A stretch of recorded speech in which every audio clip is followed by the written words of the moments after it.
오늘 받으신 하나님 말씀은 마태복음 5장 1절에서부터 12절 말씀입니다. 마태복음 5장 1절에서부터 12절 말씀을 우리 다 같이 한 목소리로 합독하도록 하겠습니다. 우리 1절 말씀부터 같이 읽겠습니다. 시작. 예수께서 무리를 보시고 산에 올라가 앉으시니 제자들이 나아온지라. 입을 열어 가르쳐 가라사대 심령이 가난한 자는 복이 있나니 천국이 저희 것이미요 애통하는 자는 복이 있나니 저희가 위로를 받을 것이미요 온유한 자는 복이 있나니 저희가 땅을 기업으로 받을 것이미요 의에 줄이고 목마른 자는 복이 있나니 저희가 배부를 것이미요 긍휼히 여기는 자는 복이 있나니 저희가 긍휼히 여김을 받을 것이미요 마음이 청결한 자는 복이 있나니 저희가 하나님을 볼 것이미요 화평케 하는 자는 복이 있나니 저희가 하나님의 아들이라 일컬음을 받을 것이미요 의를 위하여 핍박을 받는 자는 복이 있나니 전국이 저희 것임이라. 나를 인하여 너희를 욕하고 핍박하고 거짓으로 너희를 거스려 모든 악한 말을 할 때에는 너희에게 복이 있나니 기뻐하고 즐거워하라. 하늘에서 너희 상이 큼이라. 너희 전에 있던 선지자들을 이같이 핍박하였느니라. 아멘. 우리 하나님 항상 좋으신 하나님, 그래서 늘 고백합니다. God is good all the time. 여러분, 이 all the time 안에는 여러분들의 실패에도 여러분들의 고난에도 들어있다는 사실을 기억하시길 바랍니다. 우리는 우리 삶 가운데 아픔이 오고 실패가 오면 우리 하나님은 좋은 하나님이라고 고백하기가 참 어렵습니다. 근데 정말 하나님을 믿는 사람이라면, 하나님의 사랑을 깨닫는 사람이라 그러면 God is good all the time을 고백할 수 있는 그러한 믿음의 사람입니다. 저는 여러분들 모두가 그러한 믿음의 사람이 되기를 주님의 이름으로 축원합니다. 또 한 가지 우리가 고백하는 게 있습니다. 우리는 하나님의 은혜 없이는, 하나님의 도움 없이는 아무것도 할 수 없습니다. 하나님이 도와주셔야 됩니다. 그래서 고백합니다. I am nothing. 우리는 하나님 없이는 nothing입니다. 그런데 하나님이 함께 하시면 능치 못함이 없습니다. With God, nothing is impossible. 오늘 그 좋으신 하나님, 능력의 하나님 말씀으로 만나 뵙기를 주 예수 그리스도의 이름으로 축원합니다. 오늘은 뜻을 정한 인생 252번째 시간으로 긍휼한 자라는 제목으로 하나님의 말씀을 증거하겠습니다. 우리 한번 옆에 계신 분께 긍휼히 여기는 자가 됩시다라고 인사 한번 해보겠습니다. 시작. 긍휼히 여기는 자가 되기를 주님의 이름으로 부탁드리겠습니다. 우리는 지금 주일마다 천국 시민의 새로운 가치 기준을 예수님께서 말씀하셨던 산상 설교를 통해서 듣고 있습니다. 하나님께서 모세를 통해서 주신 이 10계명도 우리가 그 뜻을 깨닫다 보면 1계명부터 4계명까지는 하나님과 인간 사이에 주신 계명이고 5계명부터 10계명까지는 인간 대 인간이 지켜야 할 계명으로 하나님께서 10계명을 주셨습니다. 그런데 비슷하게도 예수님께서 말씀하셨던 이 8복, 이 8가지의 복도 첫 번째부터 네 번째 복은 천국 백성이 되기 위해서 하나님에 대한 성도들의 자세, 하나님에 대한 성도들의 자세가 1계명 첫 번째부터 네 번째까지고, 그리고 오늘부터 배울 5번째부터 8번째의 복이 인간 대 인간으로서 성도들이 어떤 모습으로 살아가야 되는지 하나님께서 말씀해 주고 있습니다. 우리는 이미 가장 큰 복인 영원한 복을, 영생의 복을 얻은 사람입니다. 믿으십니까? 오늘 성경을 통해서는 마음이 심령이 가난하게 될 때 하나님의 은혜를 구함으로 말미암아서 하나님께서 허락해 주신 천국을 얻게 되는 복을 받았다라고 성경을 말씀해 주고 있습니다. 또 죄로 인하여 애통해야 하고 성령에 의해서 길들여져 온유한 사람, 그리고 의이신 예수 그리스도를 갈망한 자, 이들이 천국을 소유한 자라고 지난 4번째 시간까지 우리가 배웠습니다. 이제 오늘 인간 사회 속에서 성도들이 어떤 모습으로 살아갈 때 복이 되는지 오늘 말씀을 통해서 한번 살펴보기를 원하는데, 오늘 중심 본문입니다. 우리 본문 7절 말씀을 같이 한번 더 읽어보겠습니다. 같이 읽습니다. 시작. 긍휼히 여기는 자는 복이 있나니 저희가 긍휼히 여김을 받을 것이미요. 오늘 성경은 긍휼히 여기는 자가 복이 있다라고 말씀해주고 있습니다. 저는 여러분들이 이 복 다 받기를 원합니다. 긍휼히 여기는 자가 긍휼히 여김을 받는 복을 받는 이 복이 여러분들의 복이 될 줄 주님의 이름으로 확신합니다. 그러기 위해서는 말씀을 경청하셔야 됩니다. 다른 생각하시면 안 됩니다. 말씀에 집중하십시다. 우리 한번 옆에 계신 분들한테 말씀에 집중하십시다. 시작. 오늘 큰 복이 임할 겁니다. 시작. 오늘 큰 복이 임할 겁니다. 왜? 오늘 이 8가지의 복은 우리가 받아도 되고 안 받아도 되는 복이 아니거든요. 다 받아야 되는 복입니다. 그래서 이 복이 여러분들의 삶 가운데 있기를 원합니다. 그렇다면 긍휼히 여기는 자가 복이 있다라고 말씀을 해주셨는데, 긍휼이란 무엇일까? 긍휼. 이 긍휼이란 사전적인 의미로 보면 남을 불쌍히 여겨서 돕는 것, 이것을 긍휼이라고 이야기를 합니다. 그런데 성경에서는 이 긍휼이라는 단어를 더 많은 의미를 담고 있습니다. 그래서 긍휼이라는 단어를 우리는 긍휼이라고 얘기를 하지만 이 단어가 쓰여질 때는 어떻게 쓰여지냐면 인자, 자비, 사랑, 불쌍히 여김, 민망히 여김 등으로 다양하게 번역되어 있는 그 단어가 바로 긍휼입니다. 여러분, 남을 불쌍히 여겨서 돕고 사는 건 좋은 일일까요? 안 좋은 일일까요? 여러분, 남을 돕고 남을 불쌍히 여기고 돕고 사는 건 참으로 좋은 일입니다. 긍휼함을 갖는다는 건 너무너무 좋은 일입니다.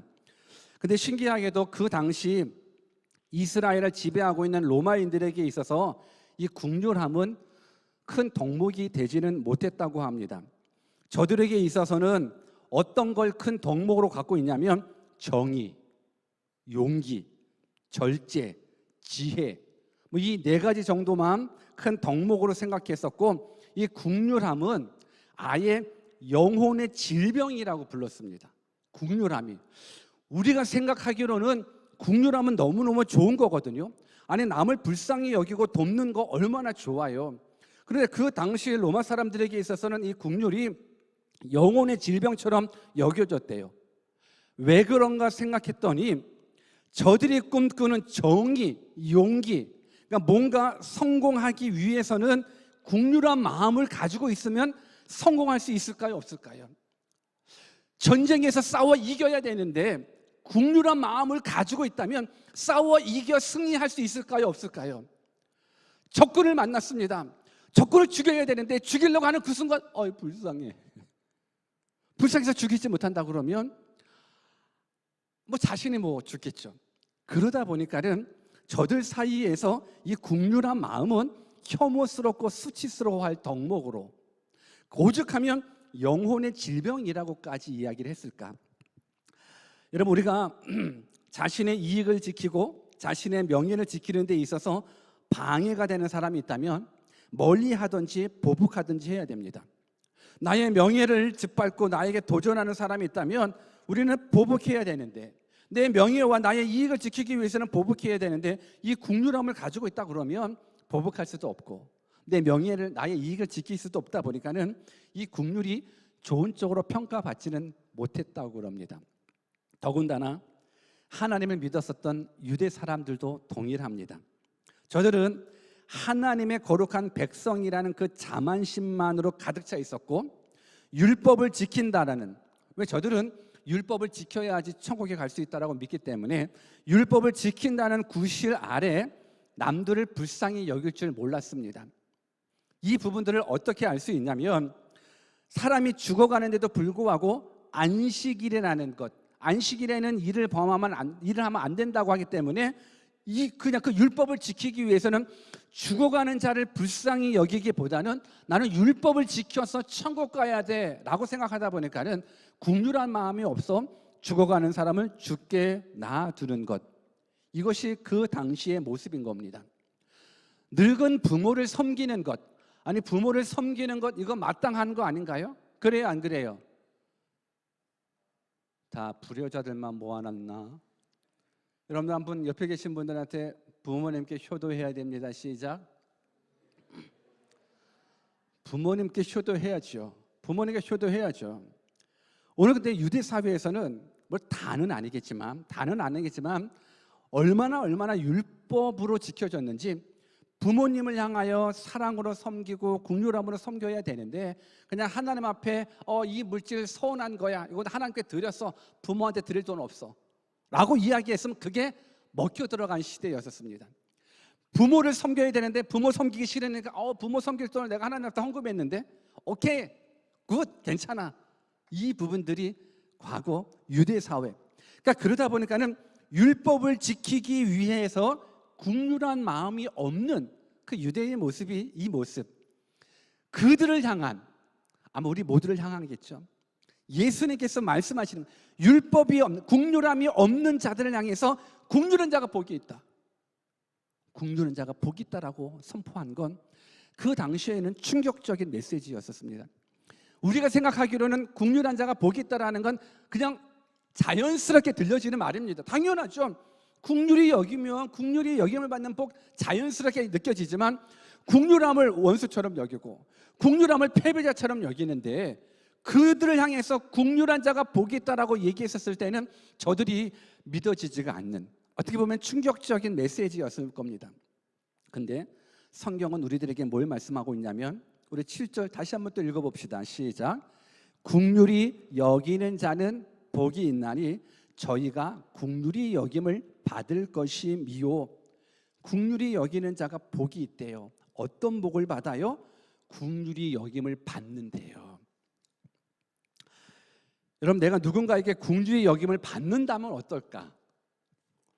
여러분, 이것도 우리가 한번 잘 생각해 봐야 되는데, 한번 여러분들의 입장에서 누군가가 여러분들에게 아주 불쌍한 마음을 가지고 바라보고 있다면 여러분들의 마음은 어떨 것 같습니까?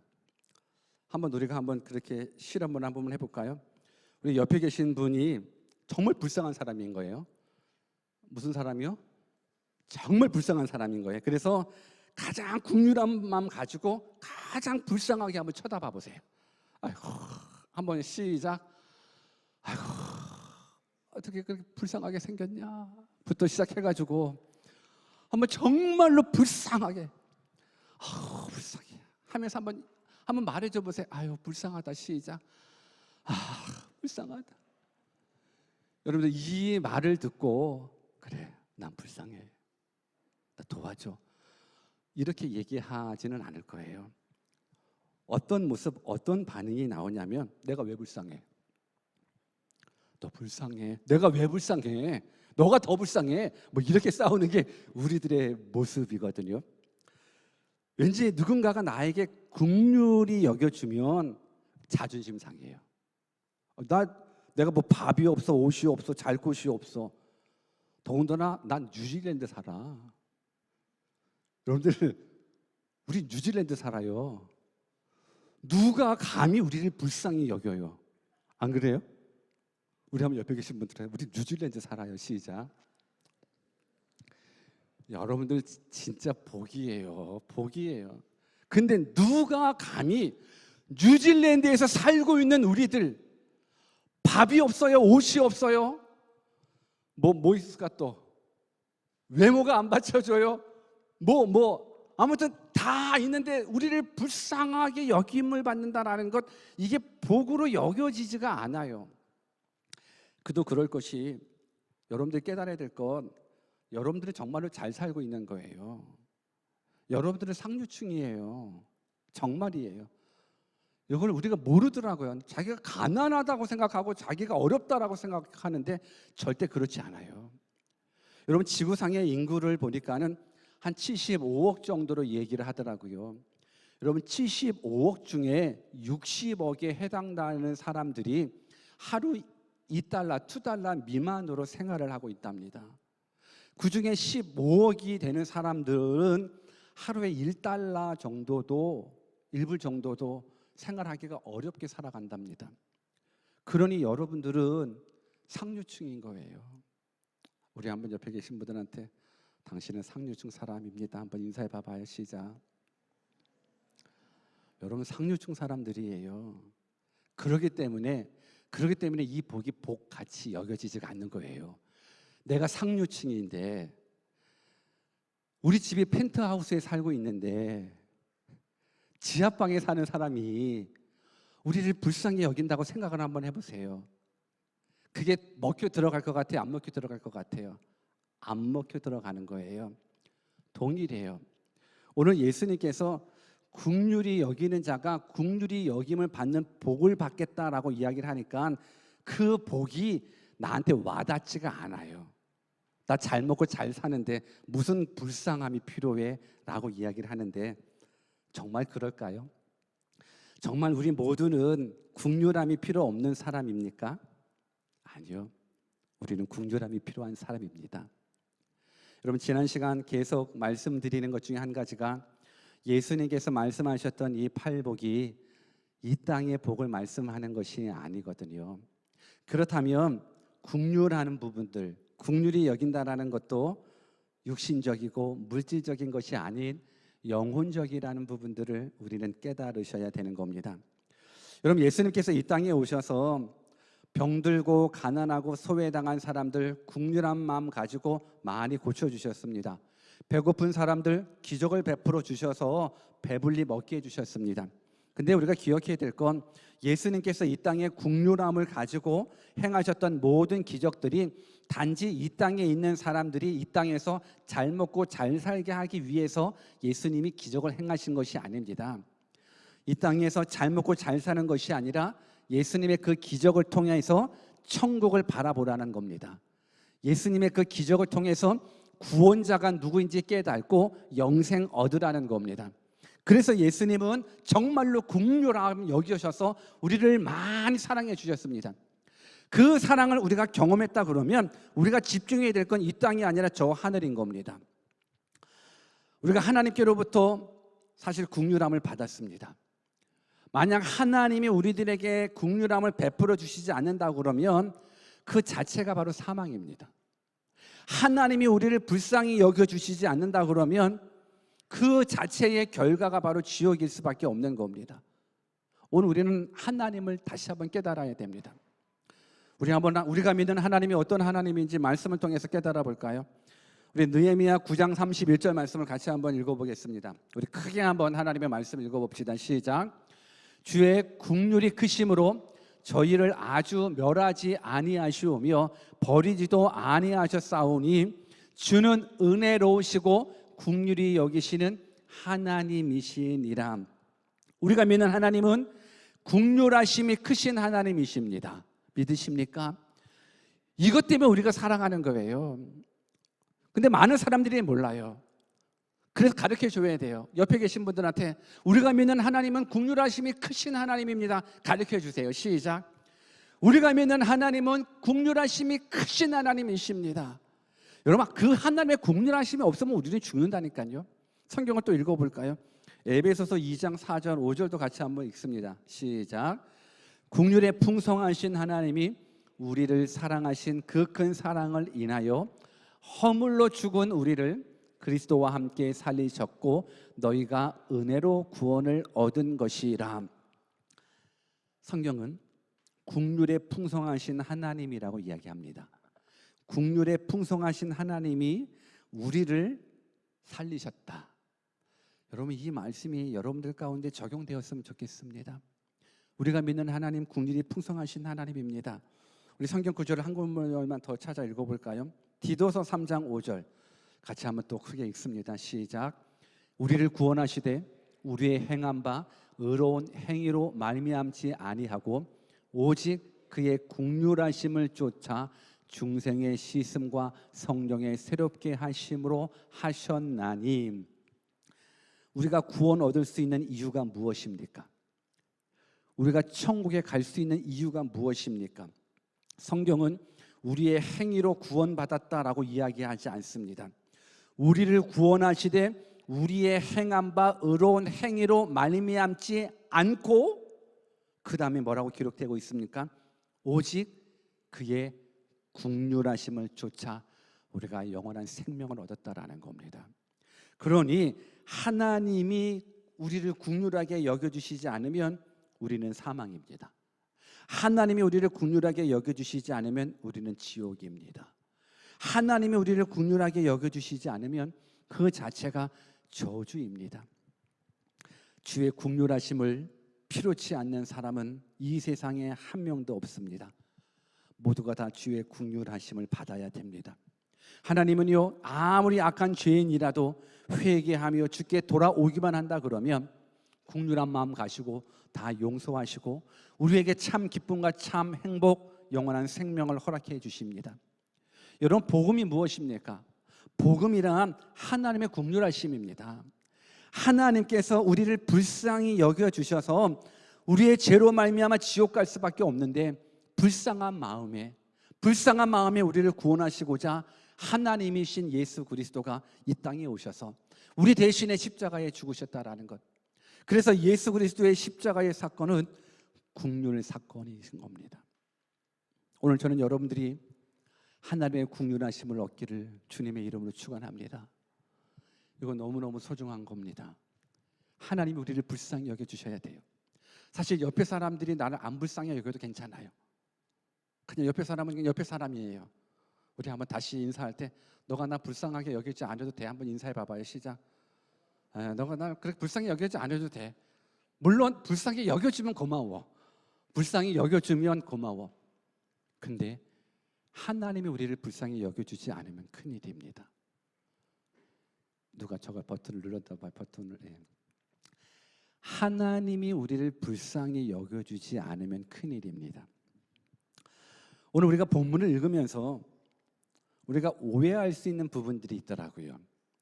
어떤 부분들을 오해하냐면 성경에 보니까 우리가 긍휼히, 그러니까 쉽게 말해서 다른 사람을 불쌍히 여겨주면 하나님이 우리를 긍휼히 여겨주신다라는 것, 이렇게 우리는 이 본문을 가지고 이해할 수 있는데 전혀 그렇지 않습니다.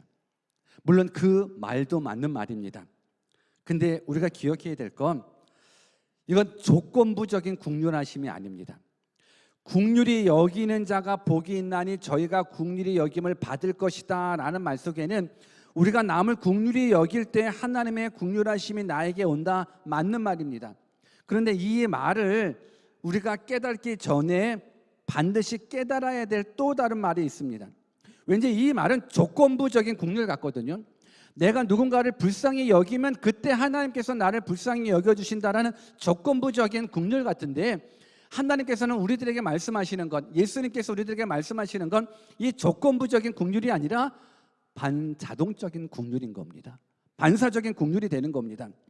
내가 누군가를 긍휼히 여겨야지만 하나님이 우리를 긍휼히 여겨주시는 것이 아니라 내가 누군가를 긍휼히 여기는 삶을 살기 위해서 반드시 수행되어야 될 것이 뭐냐면 하나님의 긍휼하심을 받아야 된다는 겁니다.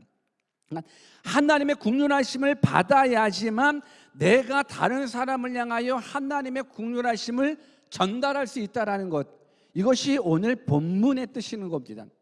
그래서 우리가 해석적인 부분들은 좀 이해가 안 되는데 원어적인 부분들로 보면 쉽게 이렇게 생각하시면 될 것 같아요. 긍휼히 여김을 받은 사람이 복이 있는 자니, 원어적인 해석인 거예요. 긍휼히 여김을 받은 사람이 복이 있는 자니 저는 긍휼히 여기며 살 것이요가 원어적인 거예요. 이 말을 오해하시면 안 되는 거예요. 내가 긍휼하게 누군가를 불쌍한 마음으로 여겨줘야 하나님이 나에게 긍휼함을 베풀어 주신다, 그래서 그 긍휼함 때문에 내가 천국 갈 수 있는 의의를 얻는다, 아니잖아요. 그러면 내 행위가 구원받기 위해서, 천국을, 영생을 얻기 위해서는 내 행위가 주체가 되는 거거든요. 여러분들 오해하시면 안 됩니다. 우리가 구원받는 건 우리들의 행위로 말미암아서 얻는 것이 아니라 하나님의 긍휼하심 때문에 우리가 얻는 겁니다. 그러니 이 말은 긍휼히 여김을 받은 사람이 복이 있는 거예요. 그래서 우리는 긍휼히 여김을 받아야 돼요. 누구한테? 하나님한테 긍휼히 여김을 받아야 되는 거예요. 이것이 오늘 우리의 숙제예요. 이것이 오늘 우리가 붙잡아야 될 기도의 제목인 거예요. 하나님, 나를 좀 긍휼히 여겨주십시오. 하나님, 나를 좀 불쌍히 여겨주십시오. 이것이 우리들의 기도 제목인 거예요. 그렇다면 이 긍휼함, 하나님 나를 불쌍히 여겨주십시오, 하나님의 긍휼하심을 받기 위해서는 우리가 어떻게 해야 되는가? 예수 그리스도 십자가 앞으로 나아가셔야 됩니다. 하나님의 국률하심을 받아야 그 국률하심을 가지고 다른 사람을 도울 수 있지, 이 국률하심을 없이도 물론 다른 사람을 불쌍히 여길 수 있습니다. 그런데 우리가 중요한 건 예수님께서 말씀하시는 건 다 이 땅의 복이 아니거든요. 저 하늘의 복인 거예요. 이 땅에서도 하나님의 국률하심을 받지 않고도 다른 사람들을 불쌍히 여겨서 구제할 수 있어요. 선행을 베풀 수 있어요. 근데 그건 하나님이 원하시는 것이 아니에요. 하나님은 100년 미만의 이 땅에서 그냥 잘 먹고 잘 사다가 죽어 영원한 지옥불에서 고통받는 걸 하나님은 원치 않으십니다.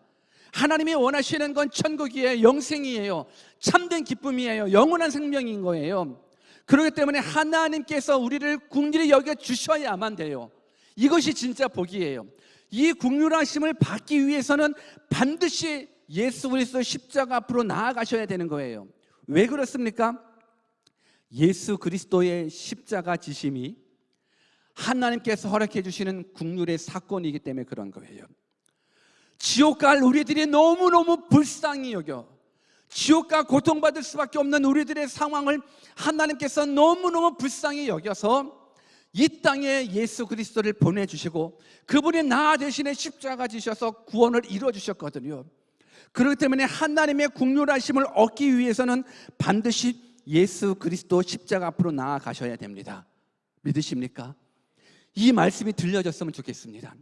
이 말씀이 귀로 들려주고 마음으로 들려져서 마음 가운데 믿음의 고백이 되어서 여러분들 모두가 다 영원한 생명을 믿음으로 선물로 받는 사람들이 다 되기를 주님의 이름으로 축원합니다.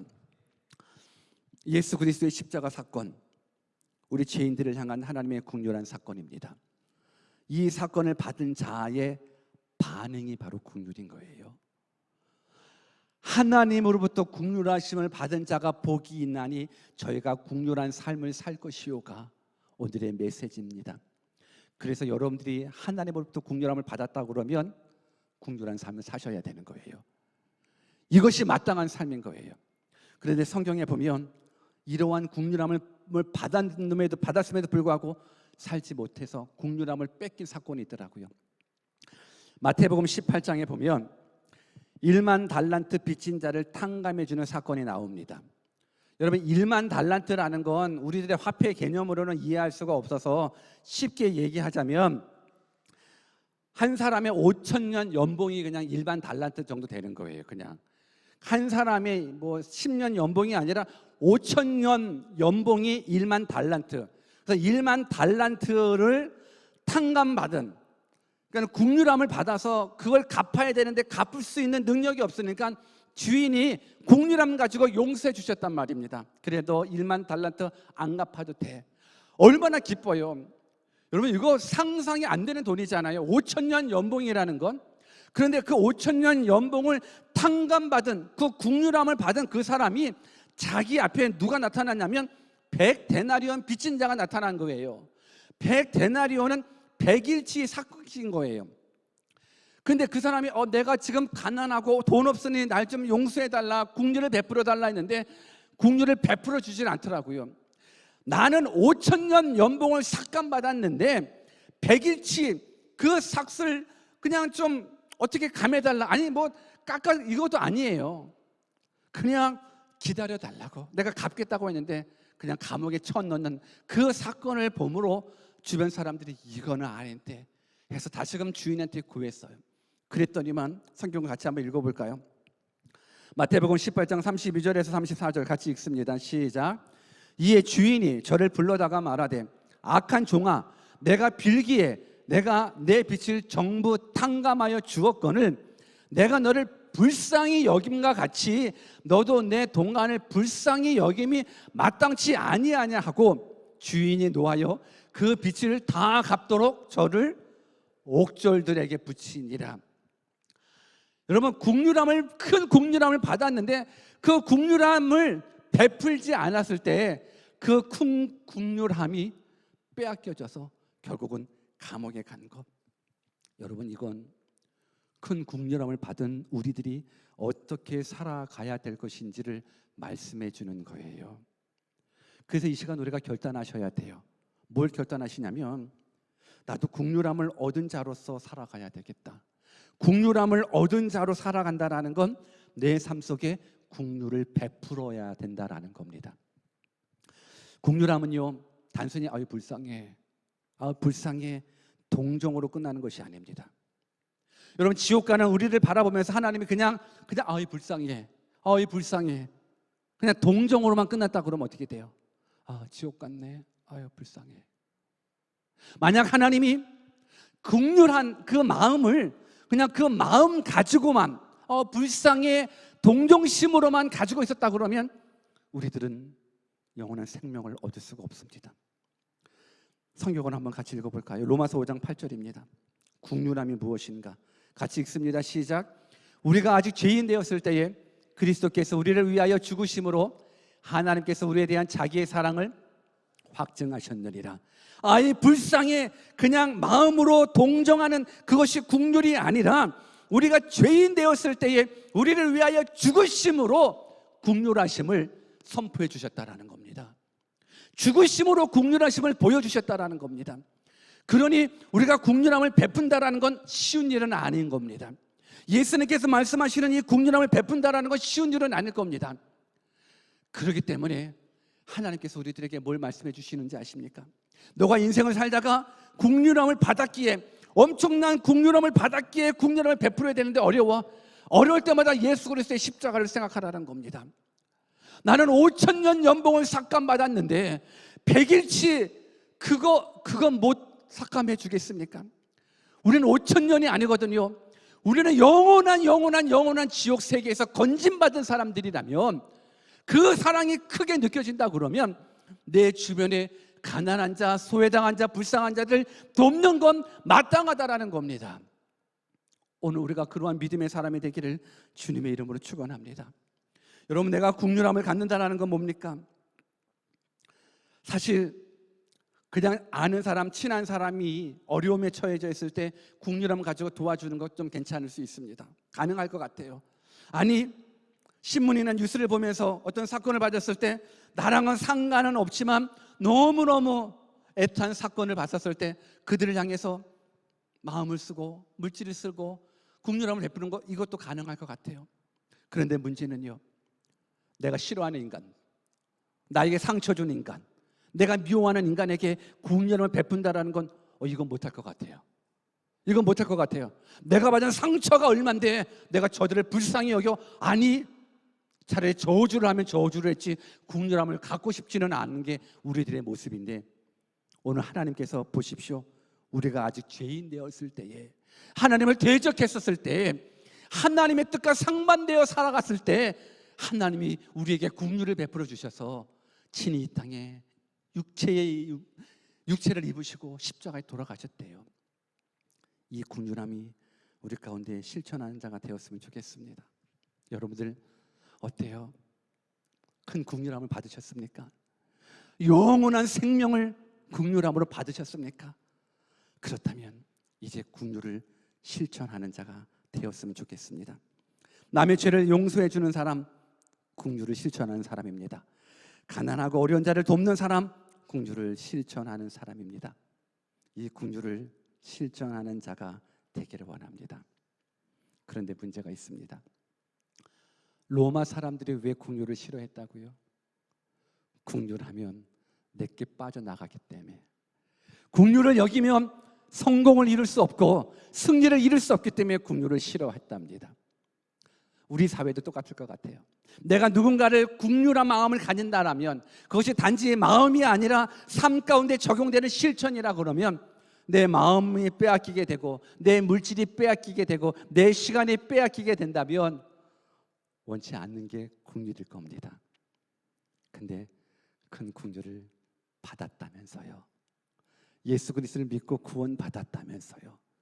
그렇다면 이제 내 시간을 가난한 자들에게 나눠주는 것 가능하지 않을까요? 내 물질을 소외당한 자들에게 나눠주는 것 가능하지 않을까요? 오늘 이 긍휼하심이 여러분들 가운데 있기를 원합니다. 이 긍휼함에 대한 설교를 하니 또 돌아오는 토요일 날은 우리가 또 긍휼함을 실천하는 날이 되기도 하네요. 여러분들 봉사자 많이 있어서 참 괜찮아요. 근데 봉사 안 해도 괜찮아요. 그냥 한번 토요일 날 6시에 도서관 앞으로 한번 나와 보세요. 그래서 내 눈앞에 국률한 자가 좀 보였으면 좋겠고, 국률한 자를 실천하는 자의 모습도 좀 보고, 그러고 나서 저게 그리스도인이구나 깨닫고 그리스도인다운 삶을 여러분들이 살았으면 좋겠습니다. 성경 한 구절만 읽고 말씀을 마치겠습니다. 야고보서 2장 13절 말씀을 같이 한번 읽겠습니다. 같이 한번 크게 읽습니다. 시작. 국률을 행하지 아니하는 자에게는 국률 없는 심판이 있으리라. 국률은 심판을 이기고 자랑하느니라. 무서운 말이네요. 국률을 행하지 않은 자에게는 국률 없는 심판이 있대요. 하나님이 우리를 국률하게 여겨주시면 안 되거든요. 오늘 우리 삶 가운데 국률을 행하는 자가 됩시다. 국률은 심판을 이긴답니다. 오늘 이 국률하심이 예수 믿는 여러분들 가운데 다 적용돼요. 지금 세상이, 특히 한국 사회에 안티크리스찬들이 너무 많아요. 교인들이 잘못하고 목회자가 잘못해서 안티크리스찬들이 너무 많이 생겼어요. 이러한 때에 여러분들의 국률함을 통하여 내가 알고 있는 그리스도인은 저런 게 아니라 이런 분이구나 하면서 빗대고 소금내어 하나님 앞에 영광 올려드리는, 여러분 하나님께 영광 올려드린다는 건 우리 그리스도인들만의 역할이 아니에요. 우리 그리스도인들의 역할은 우리들의 삶을 통하여 세상 사람들, 믿지 않는 사람들이 하나님 앞에 영광 올려드려야 되는 것, 이게 우리들의 사명입니다. 이 사명을 감당하는 우리 모두 되기를 주 예수 그리스도의 이름으로 축원합니다. 우리 같이 한번 기도하겠습니다. 국률이 행하지 않는 자에게는 국률 없는 심판이 있답니다. 오늘 우리 삶 가운데에 큰 국률을 받았다고, 예수 믿고 천국 얻었다고, 영원한 생명 얻었다라고 고백하면서도 혹 우리 삶 가운데에 국률함을 베푸지 않는 사람이 있습니까? 오늘 이 시간 다시 한번 국률이 얼마나 중요한 것인지 깨닫고 국률한 자가 받는 그 복 받고 그 복을 나눠줄 수 있는 믿음의 사람 될 수 있도록 우리 같이 한번 주신 말씀 붙잡고 기도하도록 하겠습니다. 기도하십시다. 하나님 아버지, 우리를 불쌍히 여겨 주시옵소서. 창조자가 있음도 알지 못하는 불쌍한 죄인입니다. 전능한 하나님이 계신지조차도 알지 못하는 불쌍한 죄인입니다. 하나님을 믿는다고 하면서도 여전히 죄악에 사로잡혀 살고 있는 불쌍한 죄인입니다. 우리를 불쌍히 여겨 주옵소서. 우리에게 국률함을 여겨 주옵소서. 우리가 구원받을 수 있는 유일한 이유는 하나님의 크신 국률하심입니다. 하나님, 우리를 불쌍히 여겨 주셔서 예수님 보내주시니 감사합니다. 먼저는 하나님께서 허락해 주시는 그 국률하심을 우리가 깨닫고 내가 받은 국률이 얼마나 큰 국률인지 다시 한번 깨달아 이제 평생의 인생 살아가며 하나님의 뜻대로 가난한 자를, 소외당한 자를, 병든 자를 도와주며 사랑하며 섬기며 이 세상에서 빛이 되고 소금 되어지는 믿음의 사람들 다 되게 해 주시옵소서. 감사하고 걸어가신 예수님 이름으로 기도하옵나이다. 아멘.